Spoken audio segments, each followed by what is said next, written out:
¿Cómo están? Bueno, vengo con otro video. En el video que hoy voy a compartirles, quiero hablarles acerca de los transformadores trifásicos, que es la temática que nosotros estamos trabajando hoy en día. En esa temática nos enfocamos en que en los transformadores, pues nosotros siempre tenemos que trabajar un circuito equivalente. ¿Listo? Circuito equivalente por fase. Ay, esto casi no me escribe bien. Ok, entonces en ese circuito equivalente por fase, nosotros trabajamos tres aspectos. Trabajamos lo que es la relación de transformación. ¿Listo? Esa relación de transformación está directamente relacionado con la conexión, donde la conexión puede ser una conexión en delta o triángulo, o una conexión Y o estrella o T, y una especial que es la zigzag. La zigzag se verá que solamente se realiza en el devanado secundario porque requiere que el transformador tenga unas características especiales, que tenga dos devanados en el secundario que sean idénticos de la misma relación de transformación, porque es una conexión combinada de conexión Y delta. Bueno, ¿qué más viene con esto? Con esta relación de transformación consigue lo que es el desfasamiento o índice horario, donde ese índice horario pues se representa con las horas del reloj, como marca acá. O sea, el desfasamiento que existe entre una fase puede estarme marcando que sea 0, que sea 6, para decir que tiene un desfasamiento de 180 grados, un 11, donde nos indicaría que es un desfasamiento de 355 grados, un DY7, bueno, ahí eso nos indica, pero ahorita nos vamos a enfocar en lo que implica la relación de transformación y en lo que implica según la conexión, si es delta o Y. Entonces nos vamos para el siguiente ejemplo. En este ejemplo, nosotros hablamos acerca de lo siguiente, nos dan acá unas conexiones, nos dicen que el primario se encuentra conectado en Y el secundario se encuentra conectado en delta. ¿Qué más nos dicen? Nos hablan de que el transformador tiene unas características de un transformador trifásico, de una conexión Y delta, y las características de la potencia aparente del transformador trifásico es de 10 kilovoltamperios, que tiene una relación de tensiones compuestas, 1000 voltios en el devanado primario, 100 voltios en el secundario. Acuérdese que cuando habla de relaciones compuestas es porque estamos hablando de los voltajes de línea a línea. Estos voltajes de línea a línea es precisamente entre cada una de las líneas, que sería R, S o T, o como la trabajamos en nuestro equipo de medidas de variables eléctricas en el laboratorio de máquinas de la Universidad Francisco Paula Santander, que sería L1, L2, L3. Cuando ustedes escuchen acerca de relaciones de tensiones simples, es porque precisamente es la tensión que existe, la diferencia de potencial entre una línea y un neutro o una referencia de tierra. Por eso esa es conocida como un voltaje simple o tensión de fase. ¿Listo? Entonces, ya hablamos de que estamos hablando aquí de tensiones compuestas y siempre se van a referir a los voltajes que hay de línea a línea. ¿Qué más aclaramos? Que nosotros siempre medimos entre cada uno de los devanados o entre las líneas, son voltajes de línea, como lo pueden observar acá, que sería voltaje entre RS, entre ST, y como el sistema va a estar balanceado, pues deben ser los mismos voltajes de línea. ¿Listo? Entonces, ¿qué nos dan a nosotros? Nos dan dos pruebas, la prueba de vacío y la prueba de cortocircuito. Mire que por el esquema nos muestra que la prueba de vacío o el ensayo de vacío se realizó en el devanado primario, que está conectado en y está abierto el devanado secundario, por eso se llama prueba de vacío. Y la prueba de cortocircuito se realizó en el devanado secundario y el cortocircuito se está haciendo en el primario, o sea que todos los datos, los voltajes de línea, las corrientes de línea y la potencia se midieron en la prueba de cortocircuito en el devanado secundario, que está conectado en delta, y en la prueba de vacío en el devanado primario, que está conectado en Y. Fíjense también que tiene una conexión tipo hurón. La conexión tipo hurón utiliza dos batímetros, batímetro 1, batímetro 2, pero esa conexión siempre requiere que una de las líneas sea la referencia. Entonces, en la prueba de vacío, la línea de referencia es la línea T, porque está conectado el batímetro 1 entre la T y la R y el batímetro 2 entre la T y la S. En la prueba de cortocircuito, el batímetro está utilizando como línea de referencia la S, porque los voltajes se están midiendo, la potencia se está midiendo entre la línea S y T y la otra potencia entre la línea R y S. Fíjense que nosotros en el laboratorio siempre tenemos el batímetro conectado ya en el equipo de forma interna y utiliza como línea de referencia la línea 2. Entonces, arrancamos a resolverlo. Para resolverlo, iniciamos analizando la prueba de cortocircuito. En esta prueba de cortocircuito, fíjense que la tenemos conectada, la prueba se realizó en el devanado secundario, como lo estaba mostrando el esquema anteriormente. ¿Qué tomamos? Tomamos las lecturas que nos muestran los batímetros, que es una potencia P1 de 360,2 vatios y una potencia P2 de menos 210,2 vatios. Acuérdense que la potencia va a ser la sumatoria algebraica, es decir, teniendo en cuenta sus signos, sumamos P1 y P2 y nos va a dar una potencia de cortocircuito de 150 vatios. Uy, porque eso no me deja escribir. Listo, ok, de 150 vatios. Vamos a ver si me deja aquí abajito. 150. ¡Ay, Dios! Bueno, aquí la tengo representada. La suma de ellas 2, 360 más 210,2, perdón, la resta me va a dar 150 vatios. Entonces esa es la potencia trifásica de cortocircuito y me indica que está midiendo un voltaje de línea a línea de cortocircuito de 10 voltios. Quiere decir que 10 voltios se leen acá entre R y S, entre S y T, y por supuesto sería entre R y T, solamente que en el esquema no se muestra para que no tengamos tantos gráficos de voltímetros y de fuentes de alimentación. Y la corriente que se lee siempre va a ser la corriente de línea, porque los amperímetros van a estar conectados en la línea. Entonces la corriente que se está leyendo es de 57,7 amperios. ¿Qué tenemos nosotros? Nosotros vamos a hallar la Z o la impedancia de cortocircuito, porque si lo llevamos a circuito equivalente por fase, aplicamos voltaje de fase. ¿Cuál es? Como está conectado en delta, donde está leyendo los 10 voltios, el voltaje de fase es el mismo voltaje de línea, por lo tanto son 10 voltios. Pero mire que el amperímetro está conectado en la línea que siempre leemos son corrientes de línea y voltajes de línea a línea. Entonces la corriente de línea es de 57,7, pero la fase, que es aquí entre B', A' y CC', la corriente que está pasando son 57,7 dividido en raíz de 3, que es lo que colocamos. Teniendo en cuenta esos dos datos, hallamos ZCC y ZCC nos da 0,3 ohms. Una vez tenemos ZCC, utilizando la potencia de cortocircuito, y como es una potencia trifásica, por eso es que la estamos dividiendo en 3, porque la potencia trifásica, ¿quién la disipa? La disipa las resistencias, los alambres conductores, entonces por eso es 3 veces la corriente que pasa por ese devanado, que en este caso es la corriente nominal de fase, elevada al cuadrado, por eso se divide sobre 57,7 raíz de 3 al cuadrado. Obtenemos RCC, y aplicando la fórmula de Pitágoras, donde ZCC al cuadrado menos RCC, vamos a tener XCC.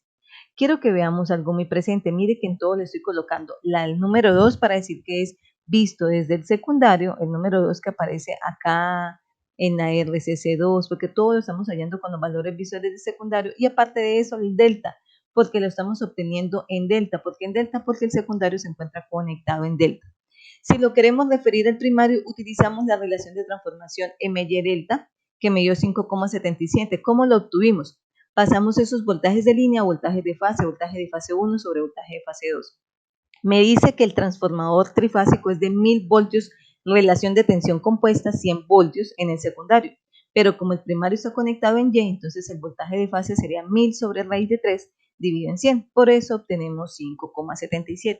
Teniendo en cuenta esta relación de transformación, pues multiplicamos cada una de las impedancias que obtuvimos por la relación de transformación al cuadrado. ¿Por qué al cuadrado? Porque estamos pasando del devanado secundario al primario, que no se les olvide. Y una vez lo multiplicamos, estamos obteniendo las impedancias vistas desde el primario, como por eso le coloqué el 1. Ese 1 fue porque quise colocarles ese valor, es como para identificarlo.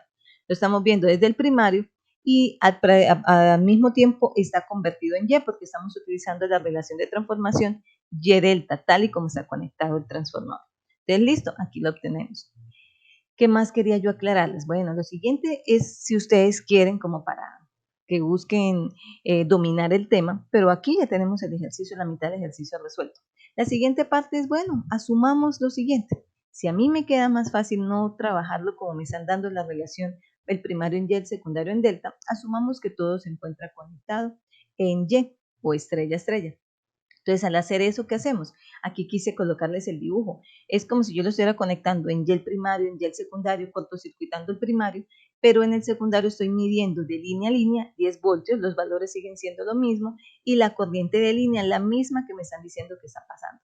Entonces, teniendo en cuenta eso, se pasa a circuito equivalente por fase, este que estoy mostrándoles acá. Entonces, al pasarlo al circuito equivalente por fase, ¿qué tenemos nosotros? Tenemos que el voltaje de fase sería el de línea sobre raíz de 3 y que la corriente de fase, como está en Y, la corriente de fase es la misma corriente de línea. Lo que cambia es en el voltaje. Nuevamente aplicamos lo mismo. Hallamos ZCC, que sería voltaje sobre corriente, da 0,1 en este caso. Hallamos RCC aplicando la misma fórmula que hicimos en el ejercicio anterior, que sería la potencia trifásica sobre 3 sobre la corriente al cuadrado, nos da 0,015, y hallamos la reductancia utilizando otra vez de que la raíz cuadrada de ZCC al cuadrado menos RCC al cuadrado, y obtenemos RCC. Pero fíjense algo, todo es visto desde el secundario, porque estoy colocando aquí el 2 y está en Y. ¿Se fijan? Lo estoy colocando el Y. ¿Por qué? Porque estoy asumiendo, pensando, asumiendo que se encuentra en Y, por eso es una impedancia vista desde el secundario, le coloco el 2 y al mismo tiempo es Y. Cuando lo refiero, estamos utilizando, como estoy asumiendo que está Y el primario y Y el secundario, ay, este coso sí me molesta para escribir, entonces coloco acá MYY. Entonces, otra vez, el voltaje de línea a línea compuesta sería 1000 sobre 100, y como está en Y, entonces el voltaje de fase primario sería 1000 sobre raíz de 3, 100 sobre raíz de 3, y me va a dar 10. Al multiplicar nuevamente por M al cuadrado para pasarlo, que está del secundario al primario, entonces me va a dar la ZCC1, o sea, vista del primario en Y, me va a dar 10, 1,5 y 9,88. Y fíjense que en el ejercicio original el primario está en Y, entonces coincide con los valores que acabamos de hallar acá, porque el primario se encuentra en Y. Aquí nos lo decía, Y delta. Entonces ahí nos está dando exactamente igual, simplemente que estamos asumiendo que está conectado en YY. Listo, ustedes deciden con cuál les queda más cómodo para resolver. Quise también de una vez dejarles aquí en este video de que, bueno, yo puedo asumir entonces que sea delta delta. Bueno, si definitivamente a usted le queda más cómodo asumir que está conectado en delta delta, entonces nuevamente tenemos delta el primario, delta el secundario, y nuevamente medimos voltaje de línea a línea 10 voltios y corriente de línea 57,7 amperios, porque eso es lo que nos están marcando los parámetros que nos dieron en el ejercicio. Pasamos a circuito equivalente por fase, este que tenemos acá, o sea que voltaje de fase y corriente de fase, como está en delta, el voltaje de fase es el mismo de línea, pero la corriente sí es dividida sobre raíz de 3, entonces nos va a dar lo mismo que nos dio en el primer inciso. Al reemplazar nos va a dar Z vista del secundario 0,2 en delta, el RCC vista del secundario en delta 0,045 y el XCC. Utilizamos la relación de transformación, nuevamente, voltaje de fase 1 sobre voltaje de fase 2. ¿Por qué queda 1000 sobre 100? Porque el voltaje de fase, si está en delta el primario, es el mismo voltaje de línea, por eso queda 1000. El voltaje de fase en el secundario, si está en delta, siguen siendo los mismos 100. Acuérdense que voltaje de fase es igual a voltaje de línea por su conexión delta-delta. Por eso nos vuelve a dar 10. Cuando referimos multiplicando por la relación de transformación, aquí me va a dar 30, 4,5 y 29,6, pero ojo, está en el primario, pero está en delta. Entonces, nuestro circuito no se encuentra en delta el primario, se encuentra en Y. Entonces, para convertir de delta a Y, se aplica esta fórmula. Ya sabemos que Z en delta es igual a 3 veces Z en Y. Al pasar la impedancia al primario, necesitamos pasar la Y, entonces se divide todo en 3. Entonces, 30 dividido en 3 me va a dar 10. 4,5 dividido en 3, 1,5 y 29,6 dividido en 3, 9,866. Por cualquiera de las tres técnicas tenemos que llegar a la misma respuesta. Vuelvo y les aclaro, jóvenes, solamente son intenciones de que a ustedes les quede claro el concepto. Y pues nos queda terminar el ejercicio. Para terminar el ejercicio nos quedaba pendiente la lectura en vacío. Entonces en vacío nos dan otra vez, nos hacen la prueba vista desde el primario. Fíjense que se está colocando la alimentación en el primario, es decir, lo que está conectado en Y. El secundario que está en delta está en vacío. Entonces estoy leyendo B1, estoy leyendo la corriente I1, pero acuérdense que está leyendo la corriente de línea y que el voltaje que está leyendo aquí de línea a línea es de 1000 voltios. Acuérdense que una de las características para que se considere prueba de vacío es porque se le aplica el voltaje nominal. Entonces, también asumimos de una vez que la potencia de vacío es la misma potencia de hierro, es decir, que son despreciables las pérdidas en el alambre conductor y es despreciable la caída de tensión en la inductancia de magnetización, en la inductancia de dispersión de flujo, que es la que está aquí en serie. Por eso el voltaje V sub 0 es el mismo voltaje inducido, el que tendríamos aquí en el núcleo. Entonces, al utilizar esta fórmula me quedaría que es 3 veces el voltaje del inducido B sub 0 por I sub 0 coseno de phi. Despejamos el factor de potencia y vamos a obtener que nos da 0,3929, hallamos su respectivo ángulo 70,736 y el seno de ese ángulo 0,944, utilizando la ley de Ohm, donde nosotros tendríamos que para hallar la impedancia sería voltaje sobre corriente. Entonces tendríamos el voltaje en vacío y la corriente que es I sub 0 coseno de phi para la resistencia de magnetización y I sub 0 seno de phi para la inductancia de magnetización o la corriente de emanación o de magnetización. Y un valor aproximado nos da 5K y 1,75 kiloohms. Entonces con eso estaremos terminando el enunciado, la primera parte en la que estamos obteniendo los parámetros del circuito equivalente del transformador trifásico vistos desde el primario, donde el primario está conectado en Y. Entonces ya tendríamos RCC, XCC y los parámetros del núcleo. Espero que con esto les haya quedado bien claro. Ya saben que no tienen que hacer todos los procedimientos. Quería aclarar las 3 formas que ustedes lo pueden hallar. Lo importante es que practiquen y que encuentren el método que más se les adecue, con el que ustedes no se confundan y que tengan un buen éxito. También quería dejarles esta frase: el éxito está en la disciplina, constancia, resiliencia y el esfuerzo. Para todo buen resultado se requiere esfuerzo. Felicidades, chicos, nos vemos en un próximo video. Éxitos.